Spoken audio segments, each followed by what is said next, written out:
Andhra Ooty news కి స్వాగతం.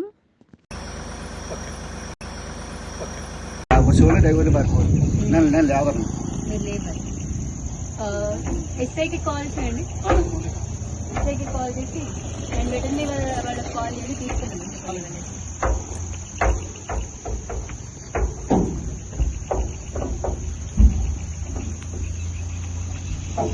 ఎన్ని ఆవులు ఉన్నాయి మొత్తం?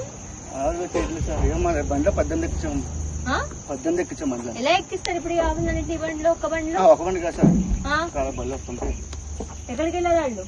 ఏమో సార్, వాళ్ళు వర్షాలతో వచ్చారు, ఎప్పుడు వచ్చాం అక్కడి నుంచి. పశువులను అక్రమంగా తరలిస్తున్న 4 వాహనాలను సెప్టెంబర్ 24వ తేదీన సాయంత్రం పాడేరు ఐటీడీఏ ప్రాజెక్ట్ అధికారిగా బాధ్యతలు చేపట్టిన తిరుమణి శ్రీపూజ ఐటీడీఏ సహాయ ప్రాజెక్ట్ అధికారి ఎం వెంకటేశ్వరరావు సమక్షంలో పట్టుకుని డుమ్రిగూడ తహసీల్దార్ డుమ్రిగూడ ఎస్ఎల్కు అప్పగించారు. పాడేరు ఐటీడీఏ ప్రాజెక్ట్ అధికారిగా బాధ్యతలు చేపట్టిన తిరుమణి శ్రీపూజ పశువులను పట్టుకోవడంతో రవాణాకు పాల్పడే అక్రమార్కులతో పాటుగా 3 శాఖల అధికారులు భాగోతం వెలుగులోకి వస్తుందని అందరూ ఆశించారు. అల్లూరి సీతారామరాజు జిల్లా డుమ్రిగూడ మండలం కొర్రాయి గ్రామం వద్ద 4 వాహనాల్లో అక్రమంగా తరలిస్తున్న పశువులను గుర్తించి పట్టుకున్నారు. 114 పశువులను పట్టుకున్న ఐటీడీఏ పీఓ తిరుమణి శ్రీపూజ డుమ్రిగూడ తహసీల్దార్ ఎస్ఐకి పశువులను అప్పగించారు. పశువులను అక్రమంగా తరలిస్తే కఠిన చర్యలు తీసుకుంటామని హెచ్చరించారు. ఇదిలా ఉండగా పీఓ తిరుమణి శ్రీపూజ ఎంఆర్ఓ పోలీసులకు అప్పగించిన పశువులు ఏమయ్యాయి, వాహనాలు ఏమయ్యాయో నెల రోజులు దాటినా వివరాలు బయటకు పొక్కలేదు. అంటే పశువుల రవాణా సక్రమమేనా లేక ఆ 3 శాఖల మామూలు విషయం బయటకు వస్తుందని మిన్నక్కున్నారా అనే విషయం తెలియాల్సింది. డుమ్రిగూడ తహసీల్దారు ఇక్కడ డుమ్రిగూడ మండలంలోని కొర్రాయి గ్రామ పంచాయతీ సమీపంలో సుమారు 130 పశువులను అక్రమంగా తరలించడానికి ఉద్దేశించి ఇక్కడ పెట్టడం జరిగింది.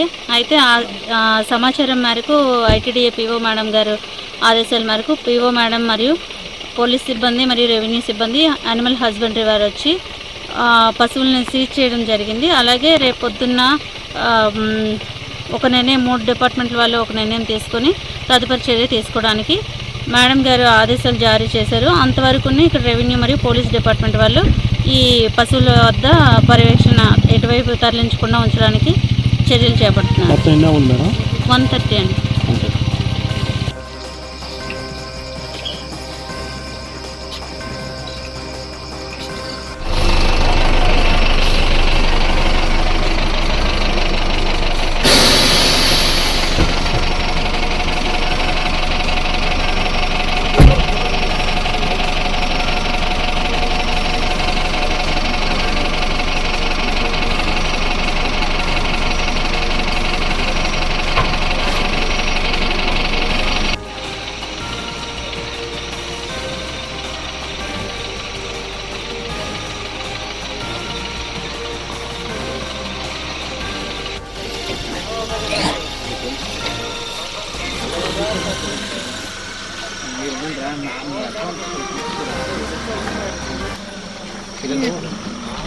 వచ్చి ఆపినాడు.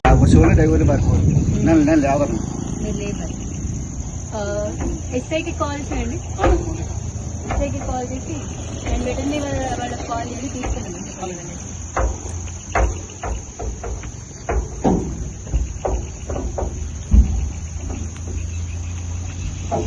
ఎన్ని ఆవులు ఉన్నాయి మొత్తం? బండ్లో 18 ఎక్కించాం. 18 ఎక్కించాం. ఎలా ఎక్కిస్తారు ఇప్పుడు? ఆవులన్నింటి బండిలో ఒక బండిలో ఒక బండి కాదు సార్, చాలా బండ్లు వస్తుంటాయి. ఎక్కడికి వెళ్ళాలి వాళ్ళు? ఏమో సార్, వాళ్ళు వర్షాలతో వచ్చారు, ఎప్పుడు వచ్చాం అక్కడి నుంచి.